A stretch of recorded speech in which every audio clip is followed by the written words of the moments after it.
Welcome to episode 10 of the Courageous Coach podcast, the podcast where we pull back the curtain on what it really takes to be courageous with your clients, your business, and your life. I'm your host, Melissa Haigh. In this episode, I'm in conversation with Mark Townsend. Mark shares with us his journey from being a primary school teacher to a leadership development coach. We chat about the difference between transformational and transactional coaching, the significance of self-compassion, and the challenges of leaning into discomfort.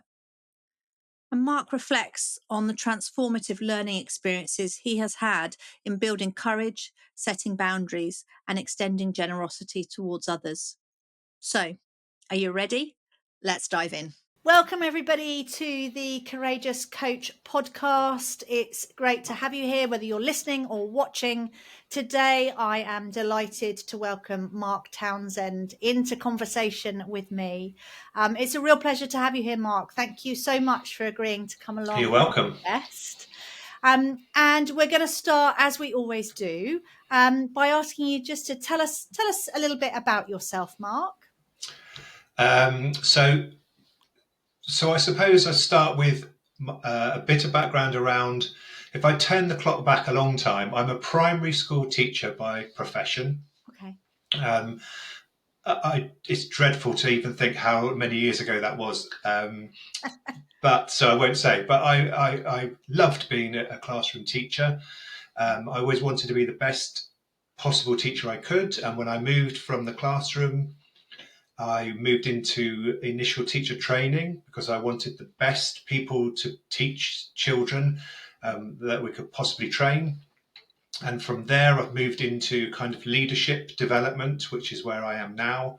So my main job is educational leadership development.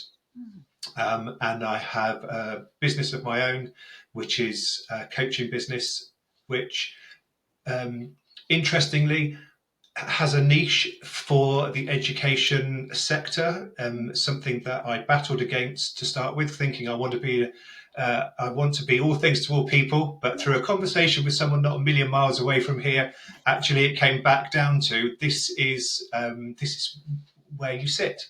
So those are the two roles that I currently have. Yeah.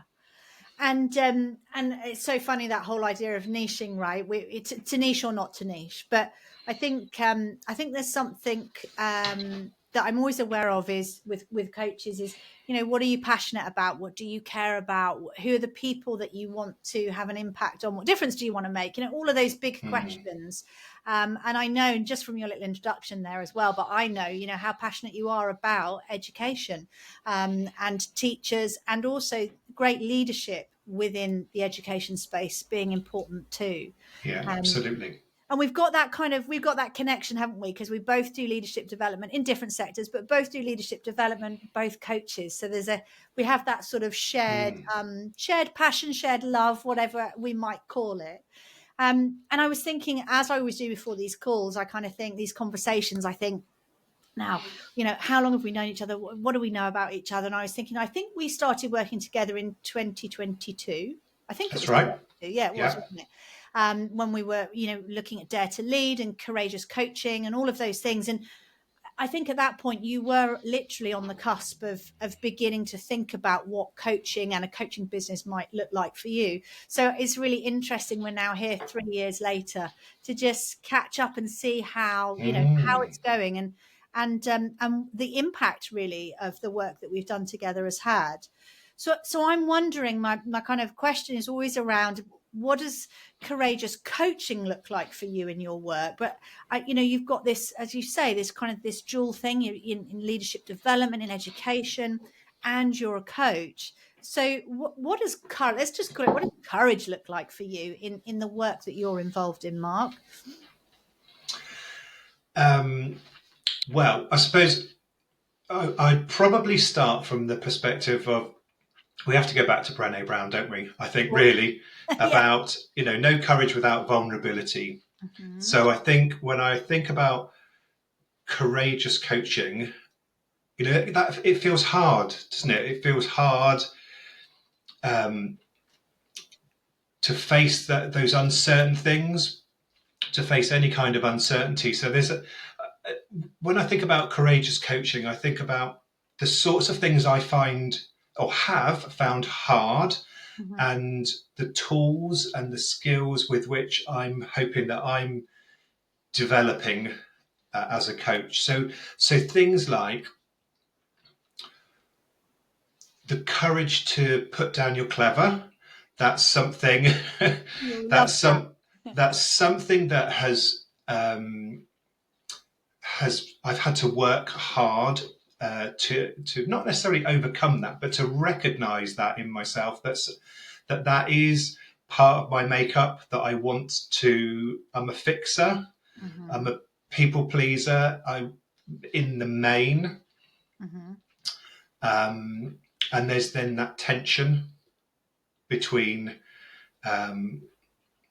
wanting to know everything and wanting to be perfect and wanting things to feel right and look right. Mm-hmm.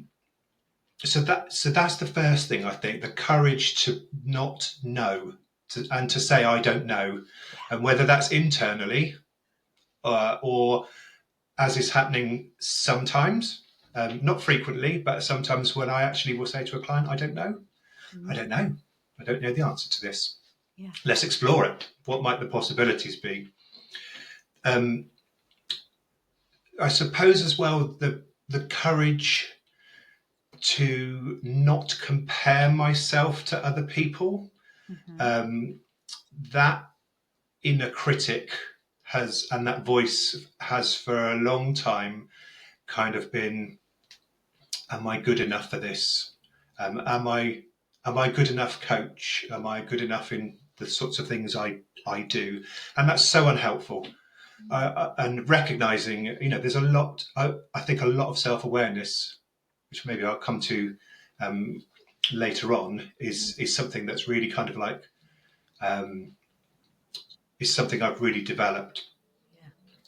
Yeah. Self-awareness and self-love, actually, that now I think it was Brené Brown again, who we are is how we coach. Mm-hmm. So being much more self-aware in the moment and before and after, all sorts of things around self-awareness, definitely. Building the confidence to ask the questions that I know are the questions I should be asking, but feel like the questions I might feel a bit squirmy about, as opposed to asking the questions that I feel I ought to ask. I ought to be following this path. I ought to be following this model, and having the courage. And that feels scary sometimes, to put the script away, to put things away, and just to sit there and to look and to listen and to have a conversation. So that would be another thing. And one more thing would be around really truly being my authentic self every time I turn up. That living into your values. So I know what my values are today. Mm-hmm. I've got two that are kind of like top of my list, about integrity and trust, and truly living into those values when I have conversations can feel quite sort of exposing in some ways, that actually this is me, take it or leave it kind of thing. Yeah, we can't live into them if we don't know what they are. So I don't know what they will be in a week's time or a month's time, but that's what they are today. Yeah, absolutely. And I know we talk about this a lot, right? With the idea that we need to practice our values and not just profess them, right? Mm-hmm. So so it's so important to know what they actually look like behaviorally, right? What's that going to look like if I live into that value? What will it actually look like? What will I be doing? What will I be saying? What will I be feeling that will allow me to live into my values in this moment, right? Super important. So, okay, so there are so many, and this is because there's so many threads, right? There's so many threads that you've shared there of all the things that have kind of resonated for you and have created meaning around this idea of courageous coaching. And we love the term "put down your clever," and it's such a. I think I love it because it makes me smile, but also it's easy to remember, and it just pops into my head in those moments. And I'm always very conscious that, you know, in when we're in a situation as a coach where we're working with people who are in a sector or in a role that we're very familiar with, and we care about deeply, and they know we're familiar with it too, that courage to put down your clever and ask questions that you don't know the answer to, and to trust that, you know, the client will have what they need when they need it, can be hard, both for ourselves, but also sometimes we feel that pressure from the client as well, don't we? Hang on a minute, you've done this, you've been in this sector, you know what it's like, surely you know what to do. You know, so there's a real, this put down your clever can be so freeing and terrifying at the same time, right? Yeah, absolutely. And I think there's something for me about we can try to find solutions to the problem that you're talking about, or we could try to develop you as a person. And for me, they're two very different things. You know, there could be a quick fix to this issue, but actually it's you, the client, that's moving forward in your career and your life, and being able to solve that one issue is important, but actually it's a bit more holistic than that. You know, you find your way through this because you can, and I believe that you can. I can give an answer, but that's more of a consultancy role, and the answer I give you, you may roll with it and it may work for a bit, and when it fails, then it's going to come back on me potentially. So looking at it from a whole person perspective, I think, how do we develop the whole person? Yeah, absolutely. And of course, you know, in coach language, if you like, for me, that describes perhaps the difference between, you know, the transactional and the transformational space, I guess. But I also think there's a big difference between the kind of performance coaching, which is very often about the output, the task, the objective, you know, and we see that, you know, it's useful. It's not that it's not needed. It absolutely is. But ultimately, if we want to really create lasting behavior change in clients, it's about transforming them, who they are, you know, their understanding of themselves, how they show up, how they need to show up, you know, what they need to change. Rather than I've got this task that I'm struggling with and I want to find a way to get it done. Right. Yeah, for sure. And I think for me as well, there's something about, you know, that for me is where the work gets really rewarding, and fulfilling for me, and interesting and curious and all of those great things. But I know that I also have to watch out for when's the client ready, or when does the client want or need the transformation versus I just need to get the task done. It's quite, you know, because we're client led, right? Sometimes excuse me, sometimes my curiosity runs away with me and I'm like, oh, and then of course it's my agenda. So super interesting to manage yourself in that as well, right? So I'm also wondering, Mark, about how courage kind of has shaped some of the things you mentioned. I mean, you talked about self-awareness. I think that's something we need to come back to, because like you said, there's so many threads in it. But you also use the term self-love, which you and I both relate to that term. I get that, but I'm also conscious that might not be a term that many people have heard or maybe would use. So what does that mean to you? So I think with some of the work that you and I have done together, I've learned that we tend to be kinder to other people, our friends particularly, our relatives.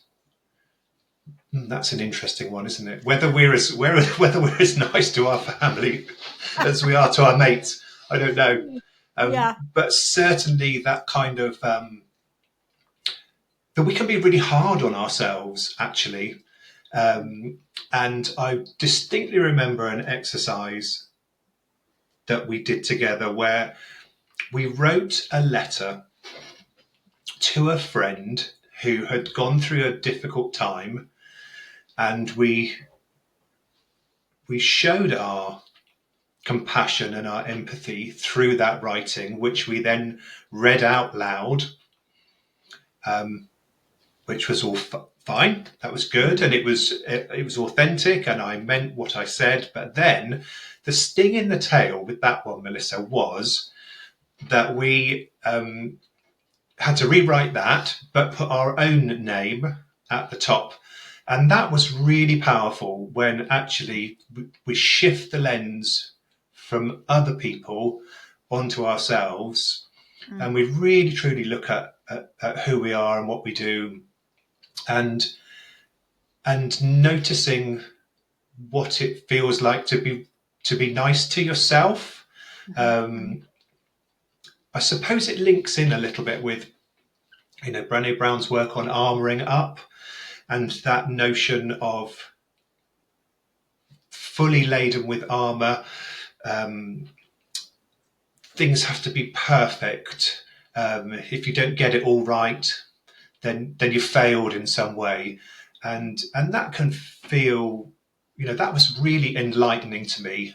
All the work around armored leadership versus daring leadership. I really look back on periods of my professional life and think, wow, no wonder that was so tiring, because I was putting this stuff on every day and weighing me down. And actually, if I'd have been more aware of this work, and also had more self-compassion and self-love, I think I would have. I wonder what those experiences would have actually felt like. I think they would have felt really different. It's this is so powerful, because I think, you mentioned the writing exercise that we do, and it's such a powerful exercise, right? And I kind of, it leads on from a question that I know a lot of coaches love, which is, what advice would you give a friend who is suffering or in the same situation as you are? What would you tell them? And then of course we play that, what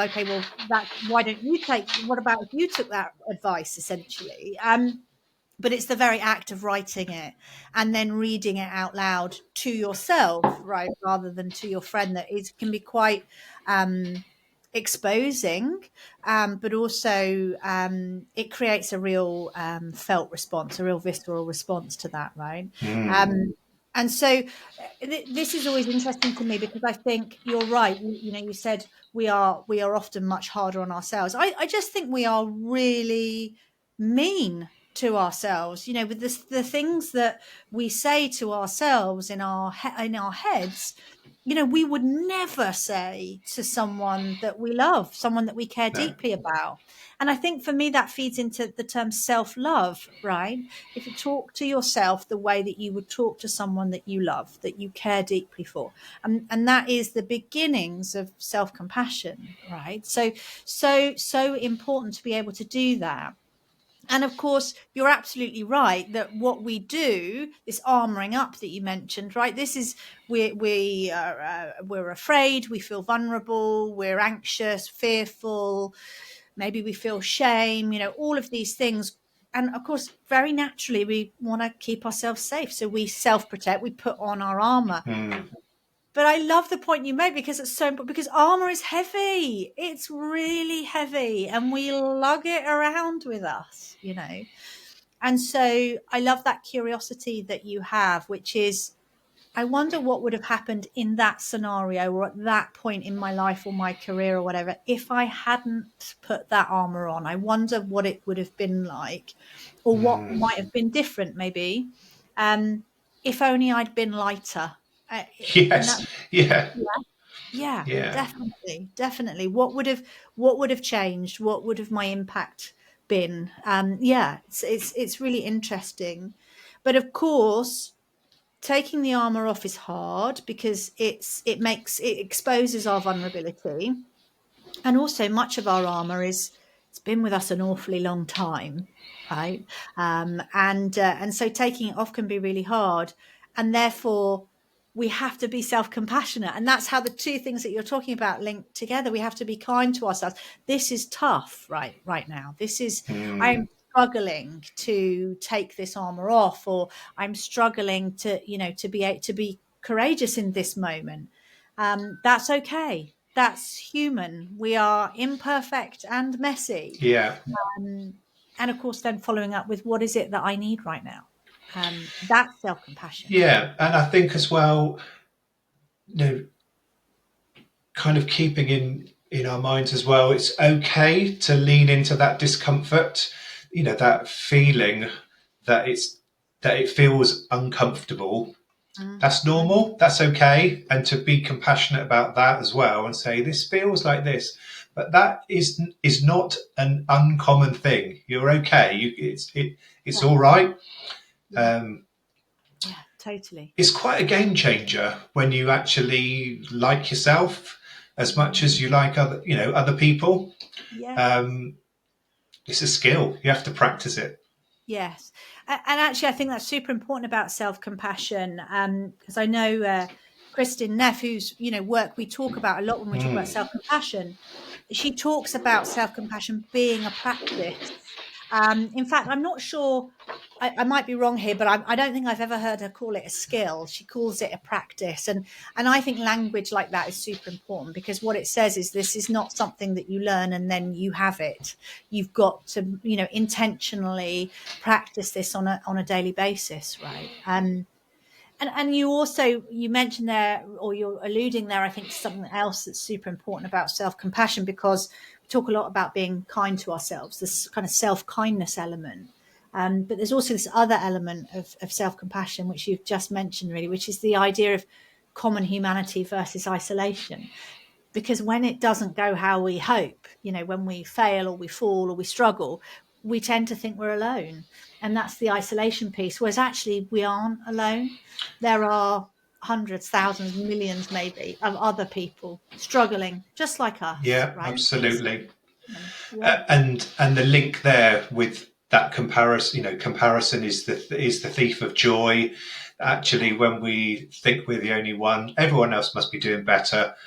Oh, don't I feel bad about myself? Actually, it's a spiral, and all of these things, kind of that raising of self-awareness, and that kind of self-talk as well, talking yourself through challenges when you feel vulnerable and you want to be more courageous.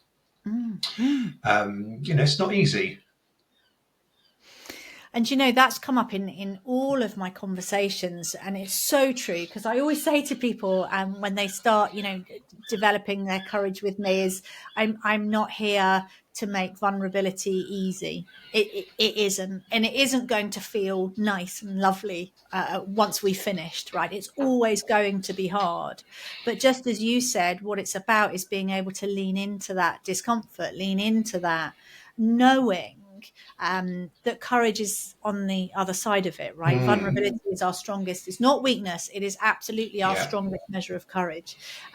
So leaning in. I love that idea of leaning into the discomfort and learning to do that, because our very natural reaction is, I feel uncomfortable. I want to make it go away.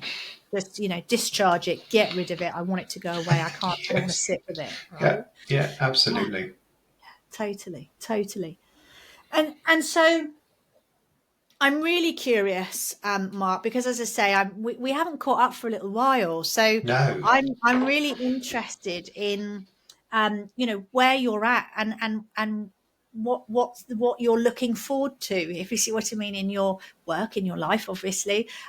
So I'm really curious about what's your call to courage right now, right? What are you leaning into right now when it comes to courage? Well, so here's the first thing. I don't do change well. Who does? And I know I'm not alone. No, absolutely not. Yeah. So I don't do change well. And I've recognized that. I see that now more as I get older, about how I was, even as a child,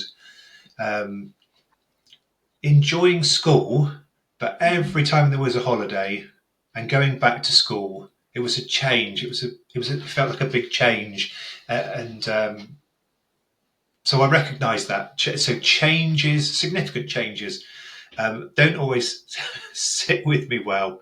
So I've called to mind, first of all, I have some restructuring that's going on at work at the moment. I've been in this role for about a year and a half, and my job has changed 2.5 times, not quite 3 completely different roles, but more than 2.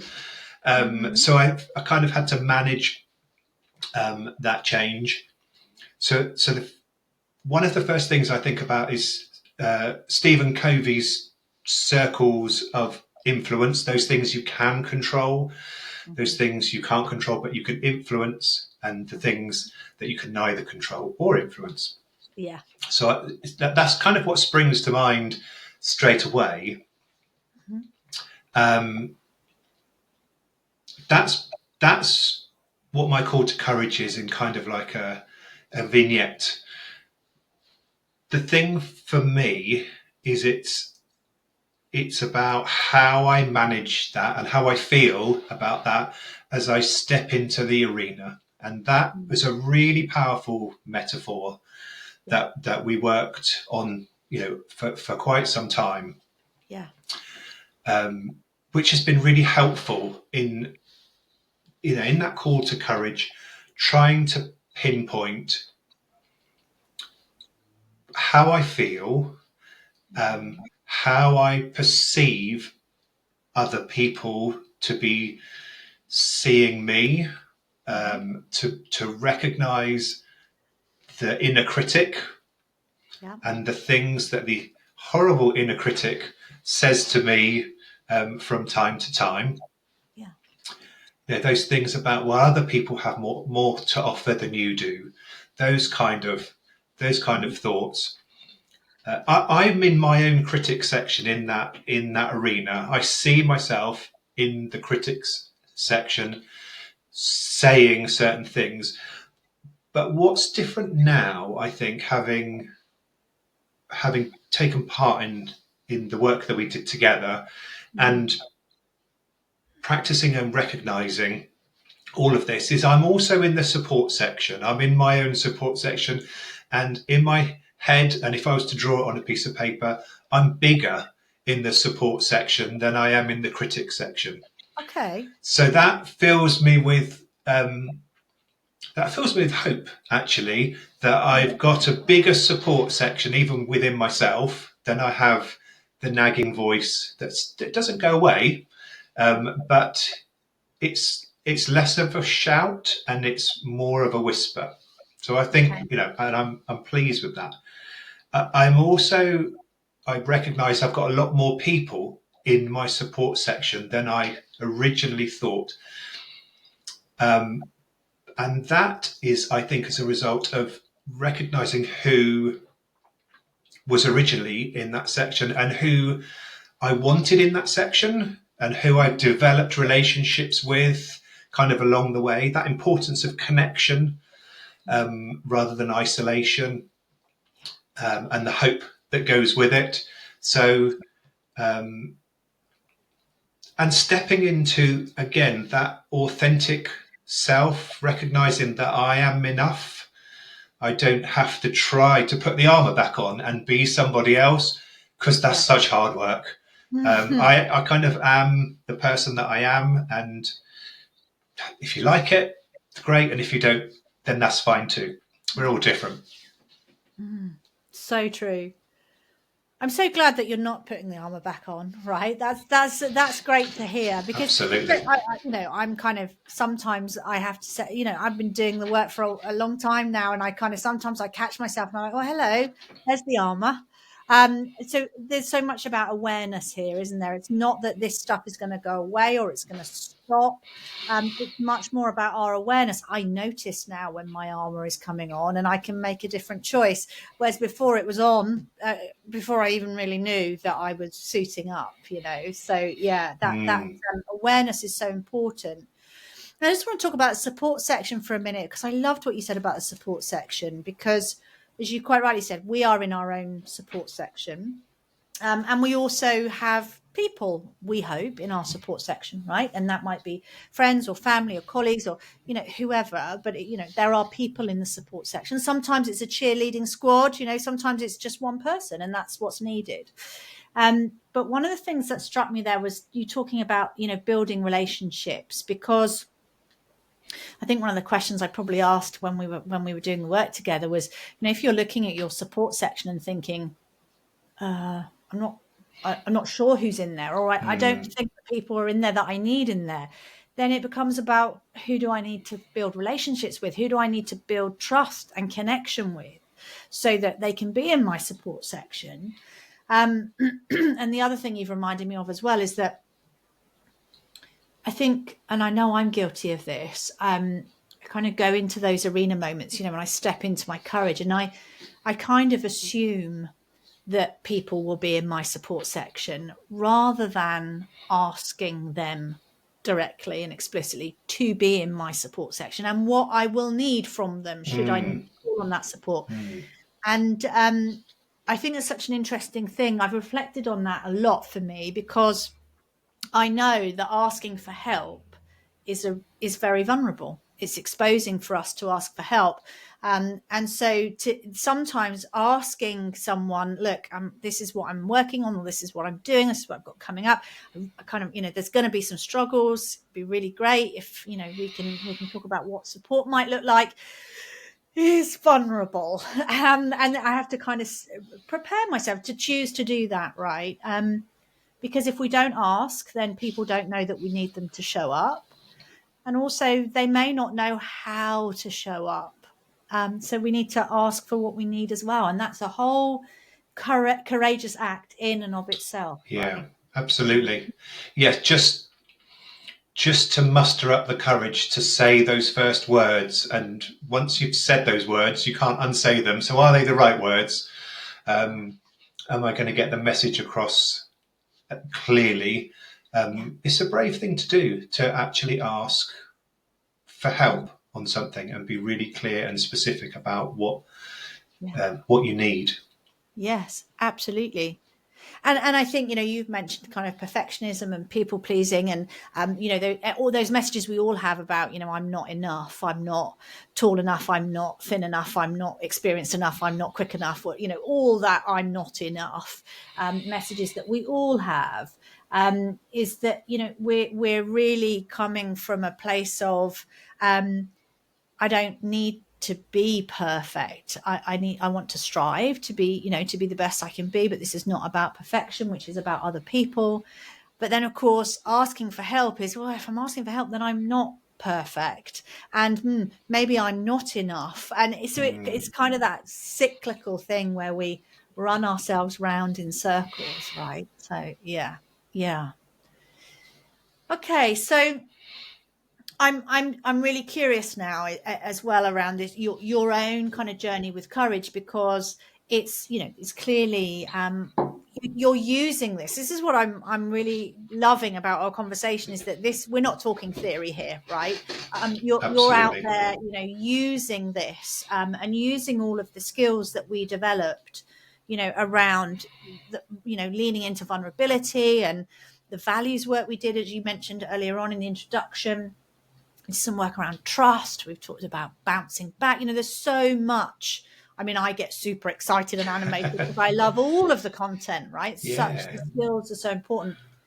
But I'm wondering, and this might be a tough question, Mark, I'm not sure, but what for you in all the kind of things that we worked on? I mean, clearly it's had an impact for you.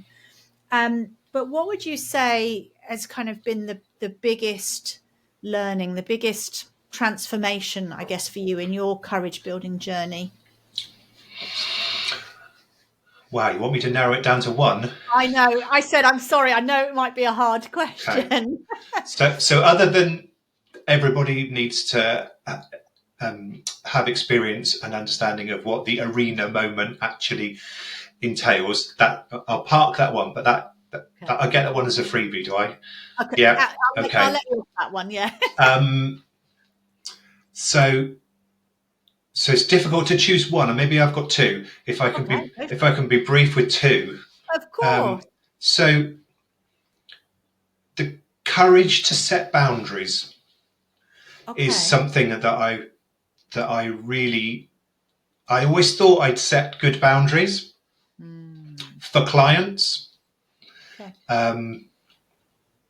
Was I really setting boundaries for myself? That was a question that I was curious about. And I think when it comes to coaching conversations, and when you're feeling as a coach frustrated or overwhelmed, or you're neglecting self-care, then maybe the boundaries aren't right there. So actually, the courage to lean into conversations around boundary setting with a client, I think, is something that really jumped out at me. Here's the one, Melissa, I think that is probably my biggest takeaway, is around that living big kind of area. Oh, yeah. So asking myself and asking clients in coaching conversations, and this is as a coach and as a person, I think this is broad as that. If you knew that the person that you're talking about was doing the absolute best that they could with the skills, knowledge, and understanding that they have, that they're not setting out to deliberately do a bad job every day they come into work, how does that change the way that you perceive that person, and what you could do differently moving forward working with that person? That was a game changer to me, to actually, I suppose it's around seeing the best in people, kind of like as a general phrase, but I think it's more than that.